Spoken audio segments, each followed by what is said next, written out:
We have pangolins to thank for the fact that humans can keep breathing. Well, that's not quite true, but these critters do play a vital role in our world. They are nature's unsung heroes. Or maybe they're its unloved heroes since their scaly bodies aren't exactly cute. But when you find out what these shy animals get up to, you'll understand why they deserve some serious appreciation. They might just be more important than you think. Pangolins are mammals, which means they're warm-blooded and have fur. And yet most of their bodies are covered in scales. How is that even possible? Well, the answer lies in their evolutionary past.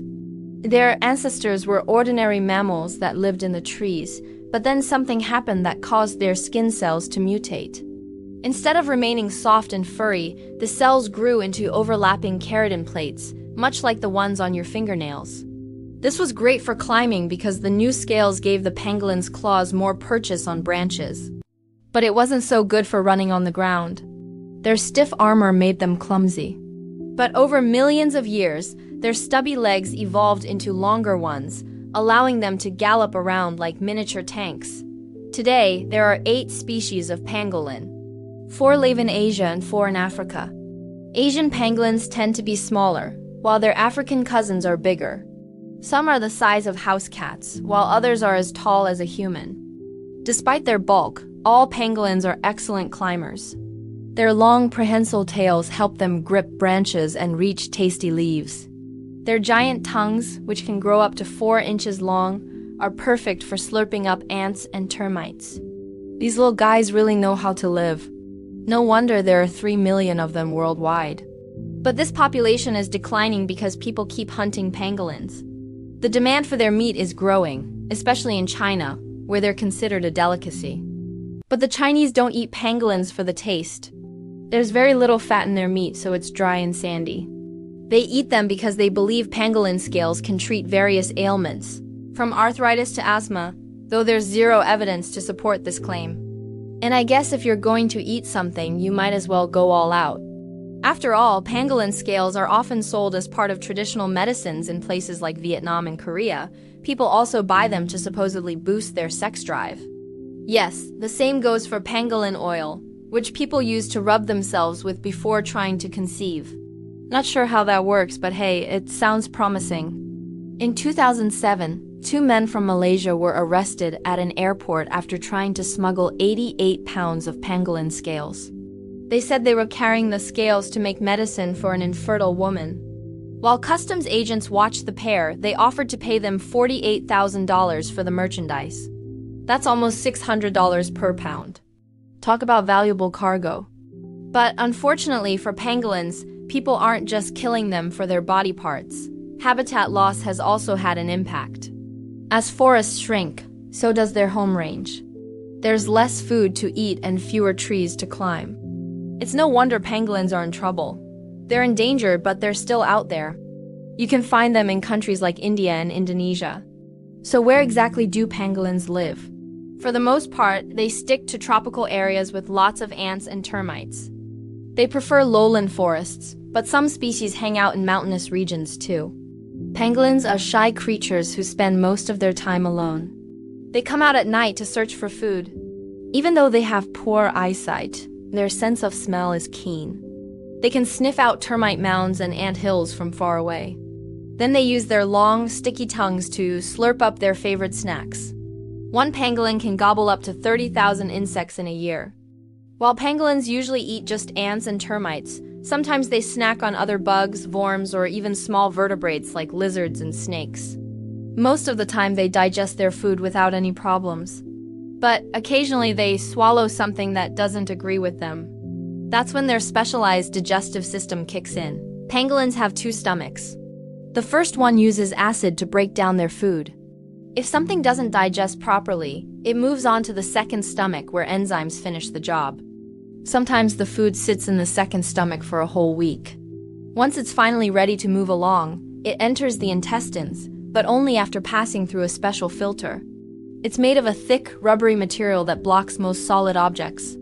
The filter makes sure nothing dangerous will end up inside the pangolin's hindgut, where bacteria break down plant matter. This is nature's way of ensuring pangolins don't choke on hard bits of shell or chitin. These little guys aren't picky eaters, but they do have preferences. For example, they usually ignore dead termites and focus on the living ones. This helps keep their food fresh and nutritious. And it turns out their poop is full of benefits. When pangolins digest food, they release nitrogen-rich guano. This stuff is so good at fertilizing soil that farmers often collect it and use it as fertilizer. In some places, pangolin poop is called white gold. Farmers have been collecting it for hundreds of years. Before modern fertilizers hit the market, they used it to grow crops like rice, corn, and cotton. It's high in nitrogen and phosphorus, which are essential for plants. Farmers would collect the guano, dry it in the sun, then store it until they needed it. They also used it to fertilize tea bush, coffee plants, and cacao trees. Nowadays, you can buy pangolin dung online. Sellers say it's pure and organic, which is true, since it hasn't been tampered with by humans. But it's unclear whether pangolin poop is actually better at growing things than other kinds of animal poop. Still, some people swear by it, who knows? Maybe you should try adding some to your garden. You never know what wonders it might bring. So yes, pangolins are pretty unique, but are they really that important? Turns out they are. In fact, they're crucial for the health of the forests they live in. Why? Because of the way they poop. When pangolins poop, they drop little nutrient bombs wherever they happen to be. This fertilizes the soil and allows new plants to grow. It also kills off some of the microbes that normally live in the ground. These microbes produce methane, which contributes to global warming. So by pooping, pangolins indirectly slow down climate change. And here's another thing they do. They dig burrows. This creates holes in the ground that allow water to seep through. This helps prevent floods and erosion, which is why pangolins are sometimes called nature's engineers. Their burrows also provide homes for other animals. Fungi and bacteria decompose the soil in their holes, making it even more fertile. And their burrows even help spread seeds. When they dig, pangolins sometimes unearth buried nuts and fruits. They eat the good stuff and bury the rest for later. Later, ants or termites tunnel through their latrines and inadvertently plant seeds. Some of those seeds sprout into delicious-looking berries that attract birds. The birds eat the berries and poop out the seeds elsewhere, spreading them to new locations. So thanks to pangolins, the forest is more productive and diverse. They've even been called nature's gardeners. They may not have green thumbs, but they sure know how to keep things growing. It seems like these little guys are more important than we thought, but we still haven't uncovered all their secrets.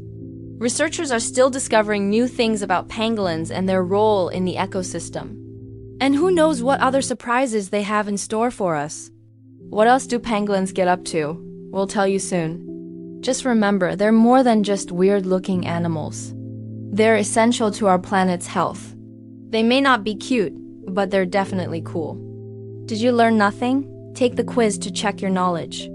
But wait, before you do, subscribe to the channel so you never miss an exciting episode. And don't forget to follow us on social media to see what else we've been up to. Click here to watch this video, or click here to watch this one. It's up to you. Come on, don't go yet. Stay a little longer. We promise you won't regret it.